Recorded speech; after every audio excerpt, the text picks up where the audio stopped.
على الحسين. تو خاص طور پر میرا مولا سجاد، یعنی کربلا سے جب یہ قافلہ چلا ہے تو مسئلہ صرف یہ نہیں ہے کہ سجاد اپنی بہنوں اور پھوپھیوں کو ننگے سر قیدی بنا دیکھ رہا. کائنات کا سب سے بڑا مسئلہ سجاد کے لیے یہی ہے، مگر اس کے علاوہ بھی شمر کیسا ملعون و جہنمی، مگر ایک بات وہ جانتا، چنانچہ کئی بار راستے میں اس نے اس طریقے پہ عمل کیا. اور وہ کیا ہے؟ وہ یہی تو ہے نا. ریاض القدس کی روایت آپ اکثر سنتے، آج سنیے گا، مکمل کل ہوگی، کہ جب یہ قافلہ 11 محرم کو چلا تھا تو نہ محملیں تھی نہ عماریاں تھی، نہ سہارا دینے والا کوئی وارث تھا. ہر بیوی اونٹ پہ اکیلے بیٹھی، ننھے ننھے بچے اپنی ماں کی گود میں بٹھائے گئے، مگر ایک بچی سکینہ ہے کہ شمر کہتا ہے میں اسے کسی کی گود میں بھی بیٹھنے کی اجازت نہیں دے سکتی. نہ ماں رباب کی گود میں بیٹھنے کی اجازت ملی، نہ پھوپھی زینب کی گود میں بیٹھنے کی اجازت ملی. کہا یہ اونٹ پر بیٹھے گی اور اکیلے بیٹھے گی. زینب فرماتی رہی اے شمر یہ بچی کبھی بھی اکیلے نہیں بیٹھی ہے اور محمل میں نہیں بیٹھی، یہ تو بغیر محمل کی سواری، بچی کہیں گر جائے گی. ظالم کہاں سنتا ہے دوسرے کی بات، کہاں نہیں گرے گی بچی. اب یہ قافلہ چل رہا چلتے چلتے اچانک رک گیا. شمر ملعون اپنی سواری سے اترا، آگے بڑھا، سپاہیوں کے قریب آیا. بغیر اجازت کے قافلہ کیوں روکا؟ سپاہیوں نے کہا حاکم ہم کیا کریں، جس نیزے پہ حسین کا کٹا سر ہے وہ نیزہ زمین میں گڑ گیا، آگے نہیں بڑھتا. ہم نے ہر کوشش کر کے دیکھ لی.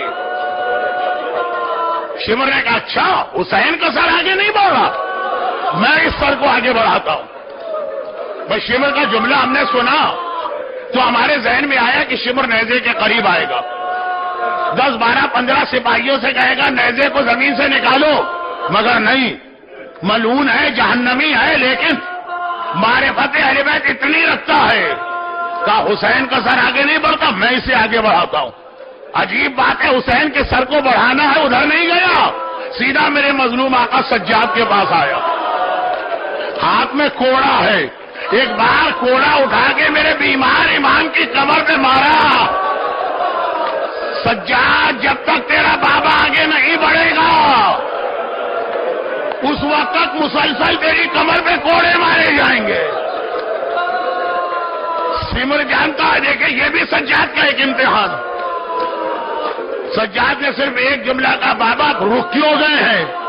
کٹے سر سے آواز آئی سجاد میں تیری مظلومیت کو دیکھ رہا ہوں لیکن آگے کیسے بڑھوں؟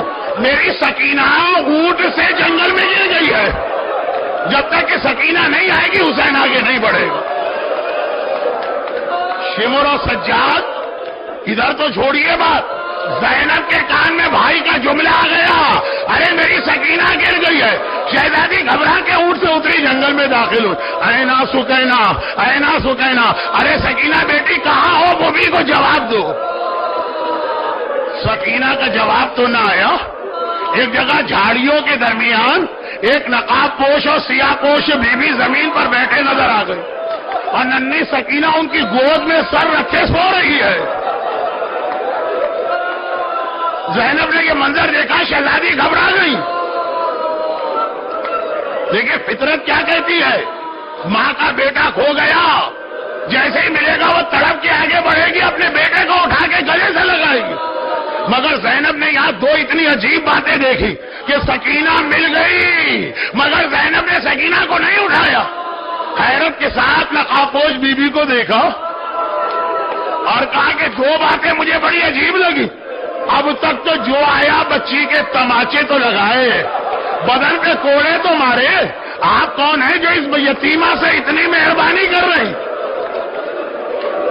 اور اس سے زیادہ عجیب بات، یہ بچی تو وہ ہے جب سے اس کا بابا مارا گیا، اسے کبھی نیند ہی نہیں آتی ہے، کسی کے پاس اسے آرام ہی نہیں ملتا ہے. ارے ماں کی گود میں سونے کو تیار نہیں ہے، آپ کون ہیں کہ میری بچی اتنے آرام سے آپ کی گود میں سو گئی؟ نقاب کے پیچھے سے آواز آئی، ارے اگر میں اس بچی پہ مہربانی نہ کروں تو کون کرے گا؟ اور اگر میری گود میں یہ نہ سوئے تو کس کی گود میں سوئے گی؟ ارے جس کی گود میں حسین سوتا تھا، اگر حسین کی بیٹی سو گئی، زینب نے آواز سنی، حیرت بڑھ گئی، پریشانی بڑھ گئی، بی بی آپ کی آواز میں نے سنی ہے، یہ جانی پہچانی آواز ہے، للہ اپنا تعارف کرائیے آپ کون ہے؟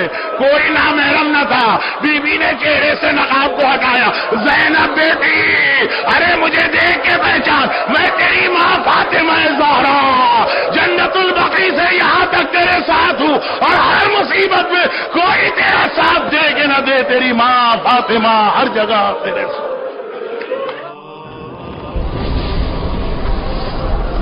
السلام على الحسين